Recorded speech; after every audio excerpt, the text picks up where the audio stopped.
Fonsi. 33 minutos pasaron de las 10 de la mañana, estamos en vivo a través de Radio Señales, como todos los jueves, 10 y media de la mañana. Qué puntualidad, porque me paso Sony 33 por una cuestión nuestra, en realidad, de tener que vender la tanda, pero puntual. Arrancamos nuestro segmento dedicado a la salud, a la alimentación, a la nutrición, y está con nosotros una vez más la licenciada en nutrición Natalia Bosch Estrada, a quien saludamos. ¿Cómo anda, Natalia? ¿Cómo te va? Muy bien, Elías, buen día. ¿Todo en orden? Muy bien, perfecto. Bueno, me alegro. Nosotros acá, ahora ya ávidos de conocer un poquito más sobre nuestro cuerpo, ¿no? Porque en definitiva, hablar de nutrición, hablar de la alimentación y la salud es hablar de nuestro cuerpo. Hoy nos vamos a enfocar en lo que tiene que ver, yo te lo digo en criollo, sí, la salud intestinal, ¿no? Perfecto. Sí, muy bien. Que debe ser muy importante para tratar de evitar algunas cuestiones que seguramente pueden suceder si uno no regula la alimentación acorde con lo que debe necesitar los intestinos, ¿no? El proceso interno que se hace, ¿o no? Sí, perfectamente. Bueno, muy importante es la salud intestinal. Es como el punto de partida de un montón de enfermedades. Pensá que como comemos, esto que hemos venido mencionando, como comemos, como pensamos y como vivimos, modula incluso la expresión de nuestros genes. Pero en todos esos factores tiene una importancia muy relevante la alimentación, ¿sí? Nosotros, acuérdense que de acuerdo a lo que comemos, el tipo de si están cubiertos los macronutrientes y micronutrientes y cómo pensamos que genera una química, se cambia nuestra biología corporal, ¿sí? Cambian la síntesis de neurotransmisores, la síntesis de hormonas, y eso es lo que termina modulando la expresión de nuestros genes. Nuestras células pueden, a partir de una célula, se producen una diferenciación celular y todas las células que se crean son diferentes. Inicialmente la célula tiene una capacidad que se llama totipotencial y se va después pluripotencial, bueno, no importa esto, pero sí se va diferenciando y de la misma célula madre se puede producir una célula de la piel, una célula del músculo, una célula ósea, una célula adiposa. Es decir, que en realidad toda la información está escrita en nuestro código genético. El tema es que el estilo de vida y la alimentación que tenemos va a hacer que algunos de esos genes se enciendan y otros se apaguen. Y en eso la alimentación es determinante. Y el punto de partida, digamos, no solo es importante que el alimento sea correcto, sino de que nuestro intestino, nuestra función digestiva, funcione en forma correcta.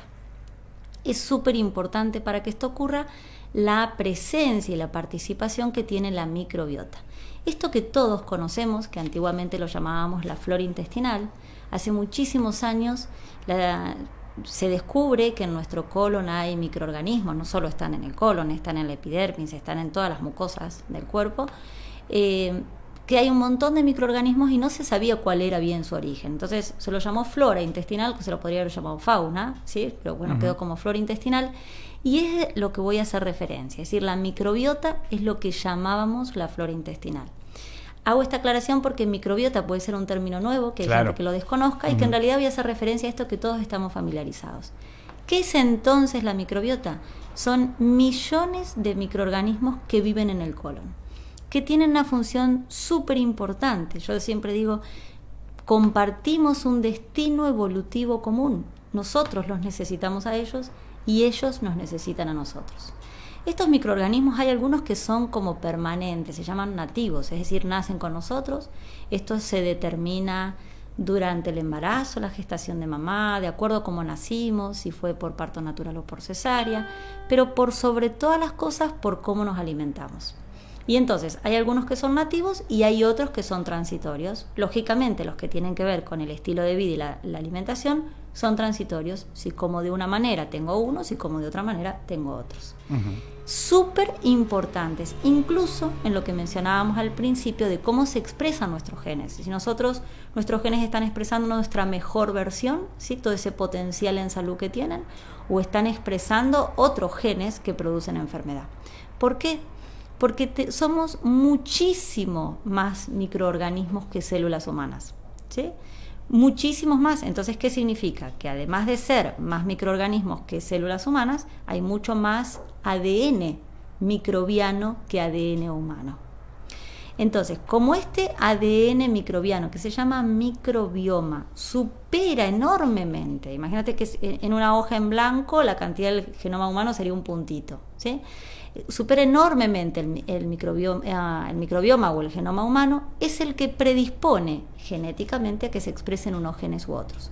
Es decir, cómo está nuestra microbiota o lo que llamamos nuestra flora intestinal es determinante para que nosotros tengamos buena salud. Uh-huh.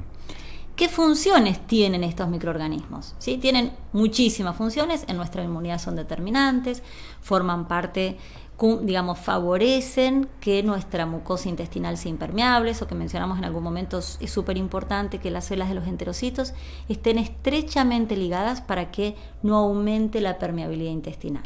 Entonces, forman parte de ese sistema de barrera, tienen función antimicrobiana, eliminan xenobióticos, tienen una función anticancerígena, tienen muchas funciones a nivel digestivo, producen enzimas, producen vitaminas, aumentan la absorción de minerales, tienen muchísimas funciones metabólicas, regulan el metabolismo del colesterol, las lipoproteínas, los triglicéridos, las grasas, mejoran, regulan la glucemia, así que no haya problemas de resistencia a la insulina. Enormes funciones. Tienen funciones tróficas porque favorecen la reparación de los enterocitos cuando hay una alimentación que no es saludable o cuando hay algún estado, hay personas que no es que no coman de mala calidad, sino que viven en un estado de alerta, tensión, generando cortisol y se produce un proceso inflamatorio intestinal. Entonces reparan todo eso con la función trófica, favorecen la diferenciación celular y podríamos hablar más. Son enormes las funciones que cumplen esta microbiota. ¿Me ibas a preguntar algo? Sí, porque te iba a decir, bueno, vos decís que uno nace, ya desde el nacimiento, lo tiene de una determinada manera. Lo puede ir modificando a raíz de lo que va, de las costumbres y los usos que tenga. Exactamente. Pero, digo, ¿qué es lo que termina afectándolo para mal a todo lo que es la flora intestinal o la microbiota?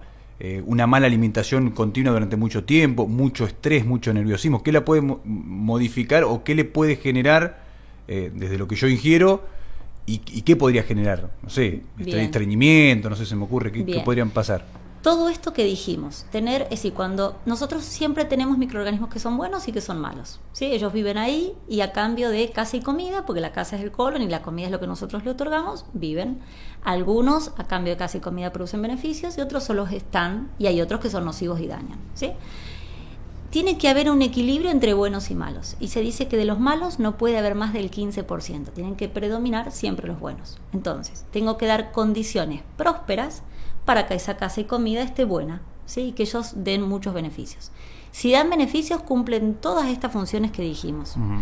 Cuando no, entonces producen aumento de peso, presión arterial, alteraciones en el metabolismo de las grasas, diabetes, aumento en la permeabilidad intestinal, ensuciamiento corporal, afectación del hígado, un proceso inflamatorio sistémico, etcétera. Pero digo, que pueden ir avanzando de una manera en la que yo no me dé cuenta. Digo, pues subo un poco de peso y digo, bueno, subo un poco de peso porque estuve comiendo, pero no sé que me estoy haciendo ese tipo de daño. O yo tengo algún síntoma que inmediatamente me dice, bueno, acá hay algo en lo intestinal que no está bien. Podemos tener síntomas, hay intestinos que son más silenciosos, lo normal es tener síntomas, que la persona se constipe, se inflame, tenga dolores musculares, es decir, que las inflamaciones, los problemas intestinales cuando producen inflamación generalmente no lo vivimos como inflamación. Entonces no tenemos registro que hay un problema en nuestro intestino, claro, y en nuestra microbiota, pero podemos tener contracturas cervicales, dolor de cabeza, algún problema, dolores musculares u óseos. Puede no tener, desde nuestra percepción o lo que tenemos asociado como una relación directa con nuestro intestino, sin embargo, ser síntoma de lo que el intestino expresa. Entonces, ¿qué tenemos que hacer para que esto no ocurra? Bueno, cuando están en equilibrio, están perfectos. Cuando están en desequilibrio, se llama disbiosis, tenemos que recuperar. Entonces, hay que sacar todos aquellos alimentos que le generan condiciones hostiles a los microorganismos. Esto es como, en primer lugar, es eliminar o remover aquello que es nocivo. Pero primero, perdón, ¿cómo detecto yo que están ganando los negativos, por decirlo de una manera, sí, sobre los positivos interiormente? ¿Cómo lo detecto? ¿Con tengo estos algún síntomas? síntoma. Bueno. Lo que yo quería aclarar es que pueden no ser intestinales, ¿sí? No se van a limitar a solo que esté, claro, inflamada y me constipe. puede que tenga dolores óseos, musculares, dolor de cabeza, algún otro síntoma que no lo asocie con algo intestinal, sin embargo que lo sea. Bien. Entonces, tenemos que eliminar o remover, en principio, todo aquello que produce un daño, ¿sí? Que son alcohol, snack, gaseosas, azúcares refinados, todo lo que sea productos alimentarios, cuanto más envasado lo reducimos, y tenemos que aumentar todos los alimentos que son los preferidos para estos microorganismos. Para ellos es súper importante la fibra soluble, ¿sí? La fibra es lo que se encuentra en frutas y verduras, y es lo que se encuentra, lo hemos mencionado en una de las charlas, es la fibra soluble es la que se encuentra en la pulpa de fruta y verdura, porque las que se encuentran en las partes rígidas, cáscaras, semillas, pencas, ollejo, es insoluble. Tiene un efecto beneficioso en el intestino, sin ninguna duda, pero no va a servir de alimento para nuestra microbiota. Entonces, tenemos que comer más manzanas, zanahorias, frutas y verduras. En realidad, cuantos más comamos, mejor. A veces es bueno cocinarlas cuando nosotros tenemos algún problema intestinal, para que queden más fácilmente aprovechables o digeribles, ¿sí? Por ejemplo, si yo como zanahoria, la zanahoria cruda tiene mucha fibra soluble. En el único lugar donde hay insolubles es en el centro, cuando el centro se ha puesto más rígido, ¿sí? Que lo vemos más amarillo y más duro, eso lo podríamos sacar. Pero hay personas que tienen una función digestiva más débil, y para nuestros microorganismos también es más difícil si nosotros lo comemos en crudo. Entonces, si nosotros cocinamos la zanahoria cuando hay sintomatología y quiero revertir rápido y mejorar las condiciones del medio para que ellos vivan cómodos de manera inmediata, cocinaría, ¿sí? Entonces, aumento la mayor cantidad de frutas, verduras. También me es importante incluir cereales y legumbres, ¿sí? Todos los alimentos que tengan fibra soluble. Bien. Y sacar todo aquello que hay que eliminar. Y en cuanto al líquido, bueno, dijiste recién todo lo que es bebida alcohólica, no, lógicamente, el agua, me imagino. Sí, más sano. aguas, limonadas, infusiones que quieran hacer con menta, tomillo, cedrón, ya, digamos, infusiones frías de lo que quieran, jugos de frutas, lo que quieran, licuados de frutas, licuados con agua o licuados con leche vegetal, que es poner unos frutos secos, agua y licuar y tomar en un licuado, solos o con fruta. Puede ser con un cacao amargo y hacer una chocolatada natural. Es decir, no solo necesitan fibra soluble, ¿sí? También necesitan grasas de buena calidad. Si nosotros la alimentación que tenemos giramos y tenemos una alimentación completa y natural, va a haber un montón de beneficios para nuestra microbiota. Ponemos en primer lugar a la fibra soluble, ¿sí? Que es un prebiótico, son aquellos alimentos que van a alimentar a los microorganismos que viven en el colon, pero todo el resto es importante que estén. Y también podemos aumentar el consumo de probióticos, ¿sí? Probióticos son aquellos alimentos que tienen los microorganismos vivos y que sabemos que cuando lo vamos a incorporar van a producir un beneficio en quien los consume, ¿sí? ¿Qué sería probiótico? Por ejemplo, los yogures son probióticos. Ajá. Ahora, hay como una moda de incluir alimentos fermentados, lo cual es una moda súper saludable, pero no es lo mismo que probiótico. Cuando nosotros comemos probióticos, son alimentos que sabemos qué tipo de microorganismos hay, qué cantidades tienen, es decir, la cantidad de unidades formadoras de colonia, para saber qué potencial va a tener para cumplir su efecto a nivel intestinal. Y como están siempre, está demostrado científicamente, están siempre esos microorganismos, siempre en esas cantidades, y entonces va a producir un beneficio que es conocido, ¿sí?, en el intestino. Aparte están los alimentos fermentados. Los alimentos fermentados tenemos el kéfir, que es un alimento que consume mucha gente, súper saludable, una recomendación a incluir en la dieta, kombucha, y podemos fermentar cereales, legumbres, frutas, verduras, carnes, salsa de soja, lo que querramos, cualquier alimento fermentado está bueno. Ahora, en el alimento fermentado hay que tener en cuenta que no sabemos el beneficio específico que va a producir.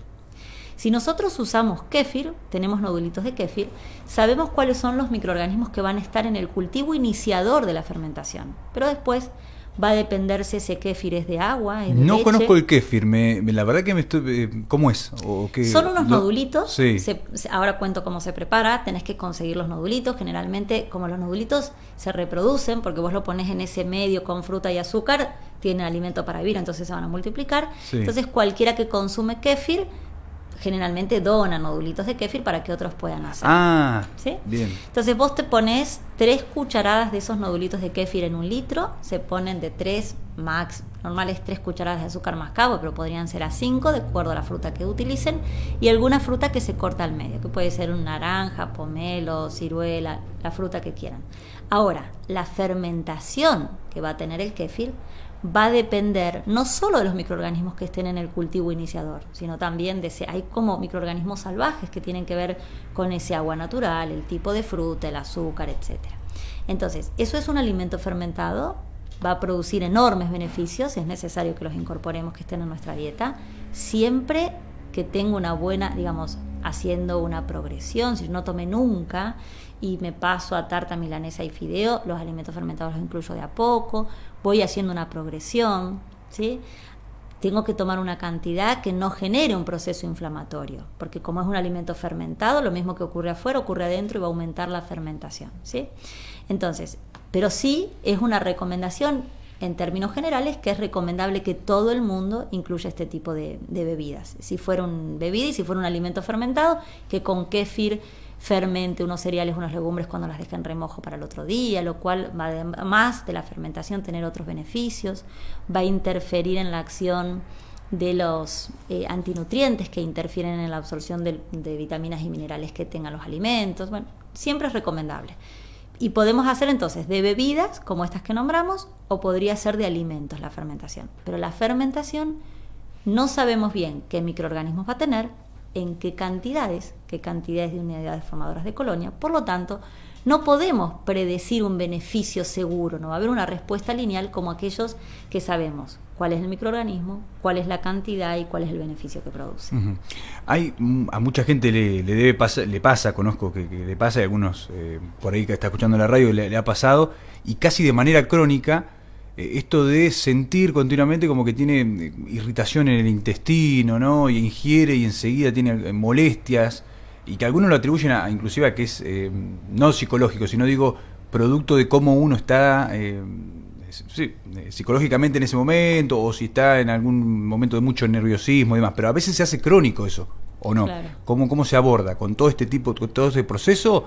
¿O hay algo puntual para lo que es justamente el intestino irritable, que se llama? Bien, siempre el abordaje tiene que ser integral. La alimentación es súper importante, pero no es suficiente, ¿sí? Cuando nosotros vivimos, y volvemos a esto que vos me decías la semana pasada, terminamos cerrando siempre que en realidad es individual. Cuando nosotros vivimos bajo una situación de estrés, sea real o imaginaria, ¿sí? Porque nuestra mente es absolutamente inocente. Nosotros, cualquier experiencia, si yo estoy acá y estoy recordando algo que está en mi banco de memoria, que tuvo una impronta emocional muy fuerte, puedo olvidarme del presente. Si mi conciencia está en el pasado, estoy ahí. Y si estoy pensando, imaginando, soñando algo que tiene mucha importancia para mí, mi conciencia se va al futuro y no estoy en el presente. Y puedo, supongamos que me pusiera un limón en la boca, cerrara los ojos, corto una rodajita finita y siento que mastico y rompo todas esas vacuolitas de agua y el jugo de limón se distribuye en mi boca. Después de 5 minutos de tener ese proceso en mi pantalla mental, seguramente que mi boca empiece a segregar saliva, ¿sí? Porque la mente no discrimina real de imaginario, presente de pasado y futuro, es absolutamente inocente. Entonces, si yo tengo una situación de estrés, sea real o imaginaria, ¿sí?, se va a activar una cascada, voy a estar generando, ¿te acordás que como pensamos se genera una química, los neurotransmisores? Y esos neurotransmisores van a cambiar la síntesis de nuestras hormonas, es decir, como están nuestros neurotransmisores, están la síntesis de nuestras hormonas, va a aumentar la adrenalina, el cortisol, la noradrenalina, epinefrina, etcétera, y eso va a generar un proceso inflamatorio. Hay una relación directa entre nuestro intestino y nuestro sistema nervioso central, ¿sí?, que es anatómico, mencionamos que está unida por el nervio vago, pero además se conecta en forma directa y permanente. Todo lo que pasa en el intestino pasa en el cerebro, por eso un proceso inflamatorio puede generar un proceso inflamatorio en distintas zonas de nuestro cerebro y producir distintos síntomas que no tengan que ver con un cuadro intestinal, ¿sí? Y cualquier afectación de mi sistema nervioso va a afectar a mi sistema intestinal.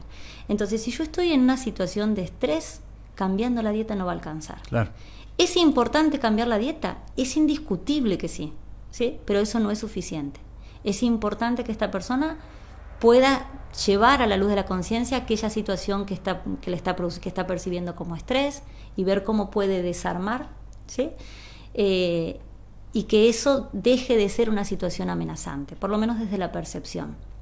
Se lo puede invitar a hacer este tipo de ejercicios, a hacer alguna técnica de respiración, de meditación, actividad física, cualquier cosa que lo conecte con el placer. Porque placer para uno puede ser, para mí es leer un libro, para otro es escuchar una música de Beethoven, para otro es salir a correr y hacer la vuelta a los puentes 5 veces todos los días, ¿sí? Pero todos producimos lo mismo. Cuando el que corre, el que lee y el que escucha la música experimenta placer, el cuerpo produce oxitocina. Y es la oxitocina lo que se va a infiltrar en esa glándula que regula la situación de estrés que produce amígdala y entonces va a apagar la señal de alarma. Todos producimos lo mismo, son distintos estímulos. Es la experiencia lo que hace que a cada uno le produzcan distintas situaciones placer. Pero todos producimos lo mismo y siempre se restablece el orden. Por eso me imagino yo que cuando, la situación estomacal, por decirlo de alguna manera, se genera a raíz del estrés, hasta que uno no mejore eso no va a cambiar, porque inclusive algunos hasta en un caso extremo no pueden ingerir nada. Claro. Por más que cambies la dieta, no vas ni siquiera a querer comer hasta que vos no puedas solucionar lo que está pasando en la cabeza. Exactamente. Y producir placer es lo que a cada uno le guste, ¿sí? Entonces, claro, hay que invitarlo y que lo entienda como parte del tratamiento, ¿sí? Puede ser hacer jardinería, salir al patio, jugar con el perro, tirarse al piso, lo que le guste, pero eso tiene la misma importancia, la misma relevancia a nivel químico para el cuerpo que la dieta. Entonces tiene que hidratarse porque el agua, acordate que no solo es importante para hidratar, sino que refresca, ¿sí? Hace como un proceso de refrigeración en el cuerpo y todo proceso inflamatorio hay aumento de la inflamación y del calor. Entonces hay que hidratarse para refrigerar, hay que cambiar la alimentación para mejorar la microbiota y la microbiota va a generar enormes beneficios, pero hay que trabajar sobre la psiquis. Cualquiera de los aspectos por separado no va a dar un resultado, por lo menos continuo en el tiempo. Si yo cambio la dieta, durante un tiempo puede que mejore, pero si no es la causa que está produciendo ese efecto, va a ser incompleto. Pregunta de oyente, dice, para las personas como yo que sufro gastritis y acidez muy frecuentemente, ¿cómo lo abordaría? Con la alimentación podría tomar, si quisieras, se puede siempre sumar también fitomedicina, entonces que se haga infusiones con alguna hierba que sea protectora de la mucosa gástrica, que para la acidez podría poner con gorosa. Para la inflamación haría una mezcla combinada, ¿sí? Para la acidez sumaría con gorosa, para la inflamación manzanilla, alguna que sea antiinflamatoria y rica. Alguna que relaje el sistema nervioso podría ser melisa, tilo, pasionaria, pasiflora, ¿sí?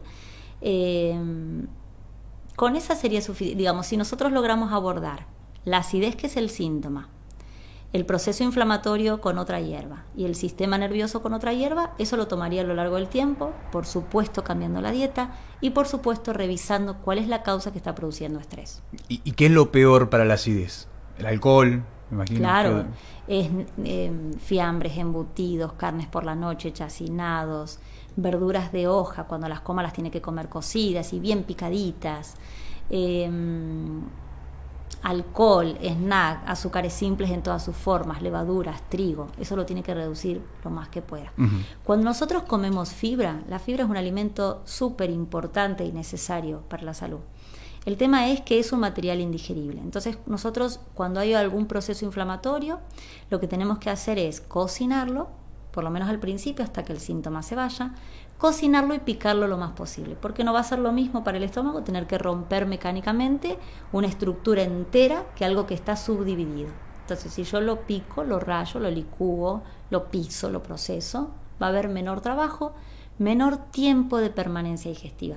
Todo el tiempo que el alimento se encuentra en el estómago y aumenta la permanencia, va a estar aumentando la síntesis de jugos ácidos que se producen en el estómago y entonces eso va a producir un proceso inflamatorio. Yo le digo estreñimiento, no sé cómo se dice, cuando uno en realidad no va de cuerpo. Exactamente, constipación. Que le pasa a mucha gente, por ahí te pasa por un lapso de tiempo y después volvés a la normalidad, ¿Por qué se genera y cómo lo soluciono? Y, por ejemplo, hay mucha gente que directamente va al laxante, ¿no? Y si está recomendado o no. Bien, bueno, el laxante es la última opción. Ajá. Si nosotros tenemos un problema en el intestino y en la microbiota, dar algo que barra, ¿sí? La microbiota, que es la que cumple, tiene una función súper importante, no sé si la mencioné, en estimular la motilidad intestinal. Es súper importante que nunca, como la última opción, sería hacer algo que barra nuestra microbiota. ¿Qué tenemos que hacer? En principio, aumentar los alimentos que tienen un efecto volumétrico, ¿sí? Que la materia fecal se forma en el colon descendente. Ahí hay mucha absorción de agua, por eso el agua no puede faltar. Súper importante que intentar que esté 1,5 litros a 2 litros, más todo el agua que va a incorporar a través de fruta y verdura, porque este tipo de alimentación tiene que tener un alto aporte de este tipo de alimentos y tienen mayor contenido en agua. Entonces, muchos alimentos, mucha fruta y verdura con mucha fibra, mucho agua, y podría agregar estímulos de semillas, por lo menos al principio, hasta que se normalice. Las semillas que más favorecen al intestino son aquellas que tienen mucha fibra soluble. Serían chía, lino y zaragatona.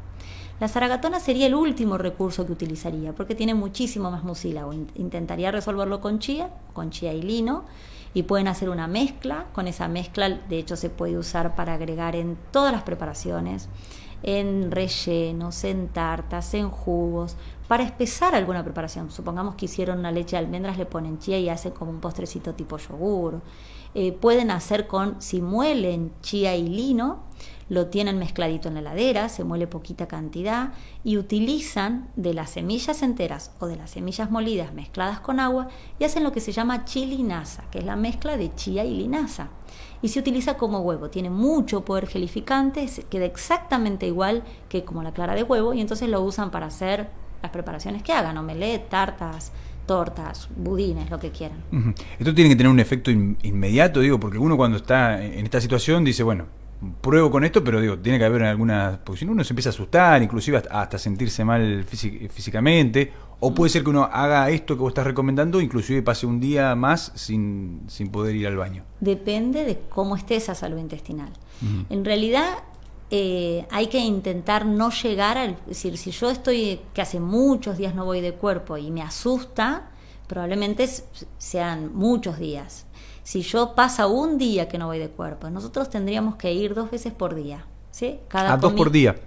1 a 2 por día. Ajá. Cada comida debería ser estímulo reflejo, porque nosotros cuando ponemos un alimento en la boca se activa lo que se llama complejo migratorio motor. Pones el alimento en la boca e inmediatamente todo el sistema digestivo empieza a funcionar, hay ondas contráctiles que están absolutamente coordinadas y ponen en funcionamiento, y deberían ser reflejo defecatorio de la comida anterior. Tenemos 2 comidas importantes en nuestra cultura, entonces 1 o 2 veces por día estaría bien. El 1 o 2 depende del volumen de materia fecal que cada uno elimine y un montón de situaciones del contexto. Pero si yo un día no voy de cuerpo, entonces ahí pongo la semilla. ¿Qué significa? Que al otro día voy a ir, y máximo si se demoró uno iré al otro. Difícilmente ocurriría. Lo que no podemos dejar pasar es, hay gente que uno le pregunta cómo es tu función de eliminación intestinal y dices mucho, pero ¿y cuántos días? Y no lo recuerda. Claro, ¿no? Es decir, tener el ejercicio de observarnos es como no recordar si ayer estuve vital o no. Es decir, si voy de cuerpo, si tuve vitalidad, si el descanso fue bueno, estar atento a estos indicadores de salud que son los que nos aseguran cómo estamos hoy y en nuestro futuro inmediato, es importante que tengamos el ejercicio de observarlos. Uh-huh. ¿Qué puede pasar? Siempre yo me voy al extremo a lo grave. Puede pasar, pasan 2, 3 días, ¿me tengo que preocupar? ¿Qué podría llegar a pasar? Sí, es preocupante no ir de cuerpo. Es decir, no es que en un caso extremo se podría hacer un bolo fecal, pero eso sería una cosa absolutamente extrema. El tema es que no ir de cuerpo con frecuencia semanal genera complicaciones graves. Si el intestino no funciona, no estamos eliminando desechos. Nuestro órgano de eliminación, el intestino, tiene que funcionar bien todos los días. A partir del intestino eliminamos aquello que comimos que no es utilizable, incluso alimentos que son buenos como la fibra como es un material indigerible, no se utiliza por completo. Sí lo utiliza la microbiota, ¿sí? Metaboliza, fermenta la fibra y produce ácidos grasos de cadena corta se llama, que tienen enormes beneficios, la enorme mayoría asociados con las enfermedades metabólicas. Entonces, si yo como fibra, no es que voy a tener un gran aprovechamiento, voy a tener menor, pero sí los beneficios los va a tener la microbiota, y los resultados de esos beneficios, la consecuencia de que ellos los consuman, va a ser reducir el riesgo de presión alta, diabetes, colesterol, sobrepeso, etcétera, etcétera. Mejorar nuestra inmunidad, nuestra respuesta inmunológica, etcétera. Entonces, ahora hay alimentos que lo pongo en la boca y producen desecho, como la fibra, porque no todo es utilizable. Hay algunos que desde que lo pongo en la boca se eliminan porque tienen enorme cantidad de desechos, y hay desechos que son metabólicos. Las células nacen, crecen, reproducen y mueren, y cuando mueren son un residuo metabólico. Y también en su vida útil producen desechos. Así que el cuerpo todo el tiempo tiene que estar funcionando, favoreciendo este proceso de limpieza. Sí o sí debemos ir de cuerpo.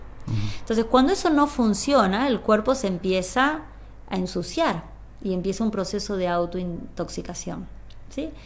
Produce alteraciones, mencionamos, cuando un intestino no está sano, lo primero que hace es aumenta el proceso inflamatorio a nivel local. Eso aumenta la permeabilidad intestinal. Todo lo que tiene que estar en el sistema digestivo, que es externo, pasa al medio interno, ¿sí? La vez anterior yo te decía, es el único externo. Si yo me trago una bolita, la puedo eliminar por el ano, ¿sí? Entonces, todo mientras está ahí, hace todo ese proceso de desglosarse, que es utilizable, que no es utilizable. Ahora, cuando algo pasa al medio interno, es que ha pasado ese escaneo y esa barrera absolutamente impermeable que discrimina qué tiene que pasar y qué no. Ahora, si la permeabilidad se abre, ¿sí? Y entonces todo lo que está en ese medio que debería ser externo pasa al medio interno, pasa a la linfa y a la sangre, y ahí inmediatamente al hígado, y ahí inmediatamente a todo el sistema.